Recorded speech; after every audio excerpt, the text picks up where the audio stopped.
The choir is invited to come forward at this time to share an anthem called Star of Bethlehem.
Lesson is from Isaiah chapter 60, verses 1 through 6. Arise, shine, for your light has come, and the glory of the Lord has risen upon you. For darkness shall cover the earth, and thick darkness the peoples. But the Lord will arise upon you, and his glory will appear over you. Nations shall come to your light, and kings to the brightness of your dawn. Lift up your eyes and look around. They all gather together. They come to you. Your sons shall come from far away, and your daughters shall be carried on their nurses' arms. Then you shall see and be radiant. Your heart shall thrill and rejoice, because the abundance of the sea shall be brought to you. The wealth of the nations shall come to you. A multitude of camels shall cover you. The young camels of Midian and Ephraim, all those from Sheba shall come. They shall bring gold and frankincense, and shall proclaim the praise of the Lord.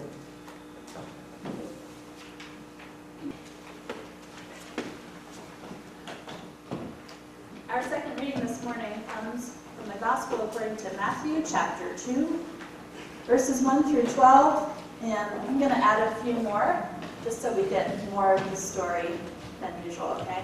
More Bible is good. Okay.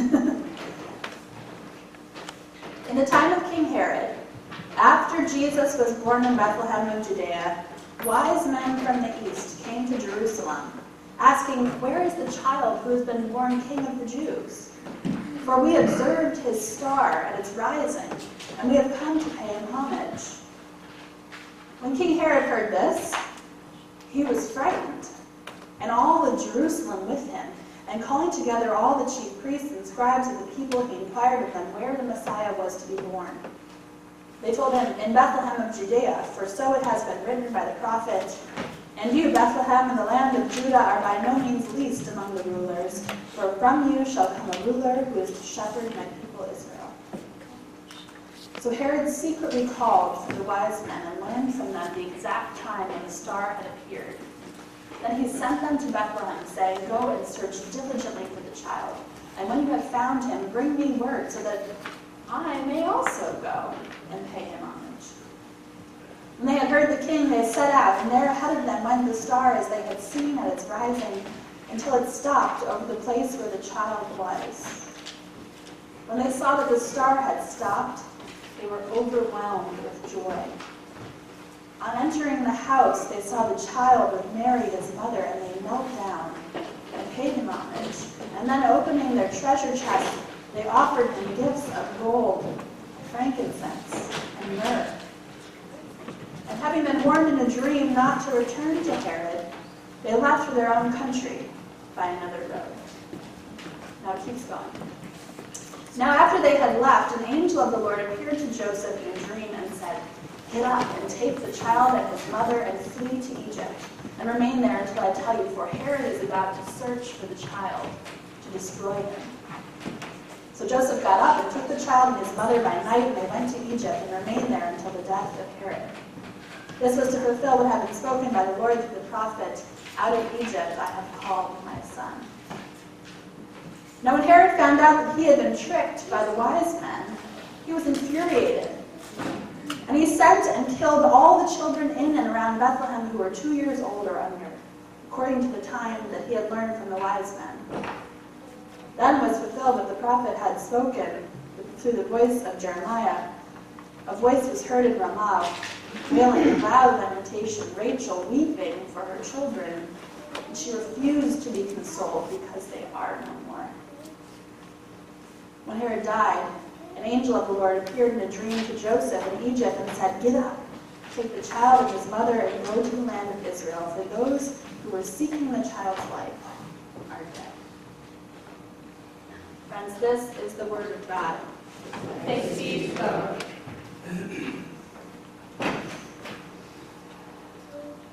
So today is Epiphany, the traditional end to the Christmas season, that 12 days after Christmas, usually marked by the arrival of the wise men at Jesus' home. For the sticklers among us, it's the day that the wise men can finally join the nativity set on maybe our mantelpiece, or the day that we'll take our Christmas tree down. It's the day that we will take our decorations down. It's the day that launches a season of light as we sing about a wondrous star and watch and wait for our own epiphanies, our own moments of clarity and calling. Latin American culture perhaps celebrates this the most as the Three Kings Day, another day to give and receive gifts, just like the wise men offered gifts to Jesus. The story is one we're very familiar with. The wise men who journey a long way following a star that they believe is a sign that Jesus, the Messiah, has been born. Now Matthew's Gospel doesn't tell us that there are three, or even that they were men. Simply they were a group of magi. Tradition remembers them as three because of the three gifts they brought, right? Gold and frankincense and myrrh. But exactly who they were is lost to us. And the Greek word could be used to describe a magician or a Zoroastrian priest or maybe a high-ranking Persian government official. Whoever they were, these three kings were rich, educated, powerful people. And so they stopped to inquire with the local king and to continue on to bring their expensive gifts to Jesus, pledging their obedience to a vulnerable child. Now, tucked away within this story and in the scenes that follow it in the sections of Matthew that never come up in the lectionary is the story of another king, another person who most certainly would have been called wise in his day, King Herod. Upon hearing that a child who would become king of the Jews had been born, receiving this word from some very powerful foreign rulers, no less, Herod, Matthew tells us, is frightened. Rome used what were called client kings to rule over the lands and the provinces that it captured. You can kind of think of them like governors. And Herod was the king of Judea. If anyone was king of the Jews, it was him. And so like any wise and powerful person, he moves to protect himself and his position, his lineage, and his children's inheritance. And he asks the Magi to please stop back by on their way home and tell them exactly where this baby was so he could, pay him homage, right? This cover story is thin to begin with, but then an angel appears to the Magi telling them to go home a different way. Don't tell Herod where this child is. And when Herod discovers that, his fear gets the best of him. Instead of merely kidnapping a child who is a threat to the crown, he descends into the depths of jealous violence and orders that all children, even around Jesus' age, born in Bethlehem, should be killed. I don't know what it is this year. Maybe the seemingly unstoppable violence in Cameroon. Maybe it's the deaths of children interned in camps on U.S. soil under our collective responsibility. Something this year makes this part of the story really hard for me to read. Because it's easy to see that Herod and those around him saw the massacre of the innocents, as we now call it, as simply a good political move. Remember, it wasn't just Herod, but all of Jerusalem with him who were struck by fear at the news of this infant Messiah. All the people with wealth and power, the people who thought that they were secure, they were threatened by the promise of a new world order.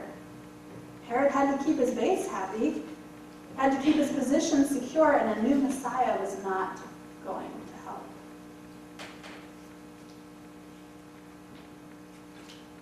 If they arrived at our doorstep today, these wise people, 3 kings from the east, I wonder if we would think that they were really wise.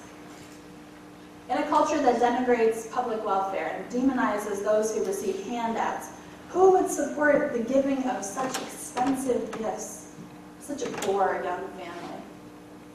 Why would anyone pledge themselves to a baby? Pledge themselves to the hope of what this child might become in the future? What a waste of resources, we would say. We've got to be pragmatic about who's governing right now.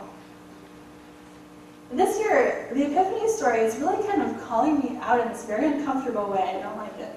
Challenging me to really examine to whom and for what I am giving the gifts of my life. More often than I want to admit, I make the kind of moves that Herod would. Moves to preserve myself and my family, moves to quiet my fear, moves to take no account of my own impact on other people. But the light from a star in the night sky doesn't stop shining. There was a line in the anthem the choir sang this morning. It says, "Make us wiser than we are." Strikes me as just the perfect prayer this morning as we look out on the horizon of a brand new year with a chance to make new choices about how we will live. God, make us wiser and give us your wisdom that looks like foolishness to the world. Make us wise enough to follow the distant glow of a single star through the dark night. Wise enough to search for signs of new life among us. Make us wise like the kings who offered expensive gifts to a baby born in poverty. Make us wise enough to hope and to invest in the hope of future potential.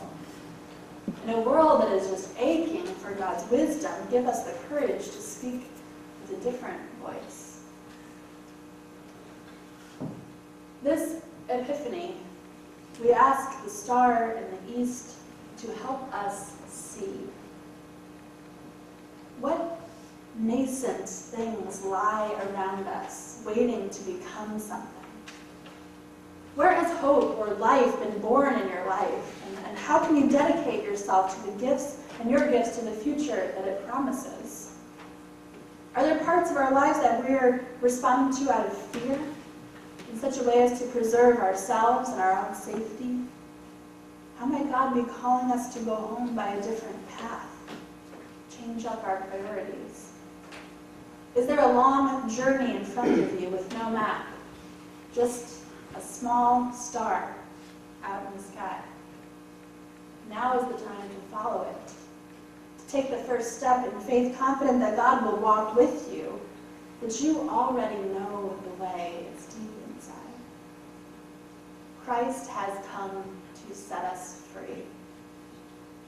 Now is our chance to choose how we will respond to the gift His love and life offers to us all. May we choose wisely.